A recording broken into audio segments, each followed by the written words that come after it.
అందరికీ నమస్తే. అధికార లాంఛనాలతో కానిస్టేబుల్ గారి అంత్యక్రియలు. హాజరైన multizone IG Chandrashekar, CP Sai Chaitanya నిందితులను పట్టుకునేందుకు 8 ప్రత్యేక బృందాలను ఏర్పాటు చేసిరంట పోలీసులు. చూడురే, ఈ మోతవారి కోసం 8 మంది ప్రత్యేక బృందాలు చేసిరంట. ఇవాళ పొద్దుగాలు వచ్చిన ముచ్చట ఇది. ఇప్పుడైతే దొరికిందని చెప్తున్నారు కానీ మరి అది నిజమేతో అబద్ధమేతో మనకు తెలియదు. కానీ సారంగపూర్లోనంట ఈ దొంగ దొరికిందట. ఈడు రియాజ్గా ఈయన పేరు. ఈ రియాజ్ అంటోడు ఓడు ఆసిఫ్ అంటోండి ఆడ కొడుతున్నట. ఈడు ఏడపోయినా గిదే పని, ఆడు దొంగేనా. నిన్న ఈడో లంగా దొంగ పంచాయలు ఈడు దొరికిండు పోలీసు వాళ్ళకు. దొరకంగానే కానిస్టేబుల్ గారు ఏం చేసిరు, అరే నిమ్మలంగా ఎక్కరా వెనకంగా ఎక్కువ నిన్ను స్టేషన్ కొనబోతా, సరే తప్పో ఒప్పో లోపల పోయినాక తెలుస్తుంది, సరే ఏదో మర్యాదపూర్వకంగా మేకపిల్లని కొనబోయినట్టు వెనకంగా కూర్చోబెట్టి కొనబోతుంటే ఈడు ఆ సారు బండి తోలుతుంటే ఆయన పని మీద ఆడుండు కనుకొని ఈడు చిన్నగా బొడ్లో పెట్టుకున్న కత్తిని తీసి అట్నే సార్ గుండెలో పొడిచిండట. గుండెలో పడసాగానే పాపం సార్ అక్కడికక్కడనే చచ్చిపోయింది. ఉత్త పుణ్యానికి ఆ పోలీస్ ఆఫీసరు విడిచిండు.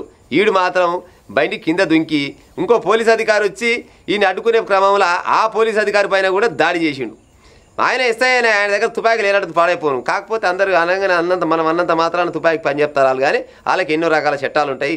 ఇక ఆ రకంగా ఏదో రకంగా ఆడికెళ్ళి మిస్ అయినట్ట. ఆ మిస్ అయిన కోసం పట్టుకొచ్చిన వాళ్ళకు 50,000 రూపాయల నజరాన కూడా ప్రకటించారంట.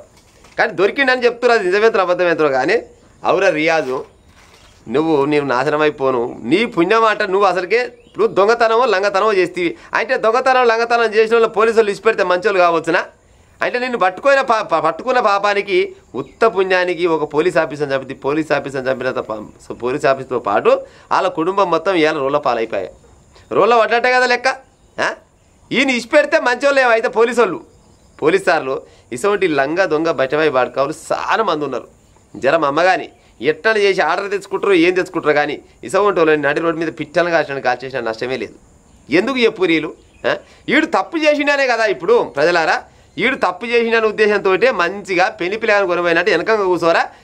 నీ అంతా నువ్వు కూర్చొని నా అంతా నేను కొనబోయి పోలీసులకు ఆడే స్టేషన్లో అప్పచెప్తా, ఆ తర్వాత నువ్వేమైనా చెప్పుకోరా అని నిమ్మలంగా పోలీస్ కానిస్టేబుల్ గారు తీసుకుపోతుంటే ఈడు బొడ్ల కత్తి ఉందంట. పాపం ఆ కానిస్టేబుల్ జర కనిపెట్టినా కానీ బతికిపోవు. కత్తి తీసుకొని వెనకకెళ్ళి కూర్చున్నాడు. కూర్చోక అట్నే కొడితే ఆయన చచ్చిపోయా.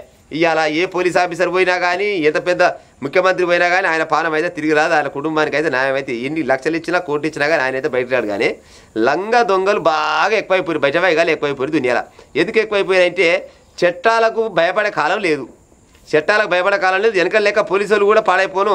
అలా లోన్ గారులకు ఆ బెల్టులకు పని చెప్తలేనట్టు గిసంటోళ్ళ కోసం పని చెప్పు నష్టం ఏమి లేదు.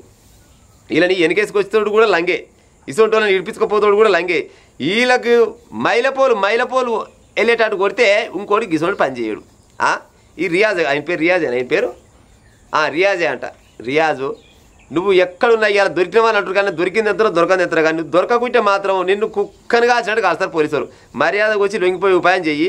అది నిజమో అబద్ధమో వచ్చిన వార్త. కానీ దొరికిండనైతే అంటారు. దొరికితే సంతోషమే, దొరకకుంటే మాత్రం ఈయనకి మాత్రం ఒక్క బుల్లెట్కు 40-42 రూపాయలు ఉంటుందట. దాన్ని ఖర్చు పెడితే ఇసొంటి లుచ్చలు పెద్ద పరాకు. వీళ్ళు భూమి మీద కంట్రోల్ బియ్యం పుచ్చిపోతే అని పుడతారు అంతే, అంతకు మించింది ఏమి లేదు. ఈడు ఒక్కడు ఆ కానిస్టేబుల్ చంపితే కానిస్టేబులే కాదు వాళ్ళ కుటుంబం మొత్తం ఇవాళ రోడ్న పడ్డట్టే లెక్క. ఎన్ని లక్షలు ఇస్తాం, ఎన్ని కోట్లు ఇస్తాం, ఎన్ని కోట్లు ఇచ్చినా ఎన్ని లక్షలు ఇచ్చినా కానీ పాపం పోలీస్ సార్ అయితే రాడు. పోలీస్ సారు నీ ఆత్మకు శాంతి కలగాలని మనసారా కోరుకుంటున్నా సార్.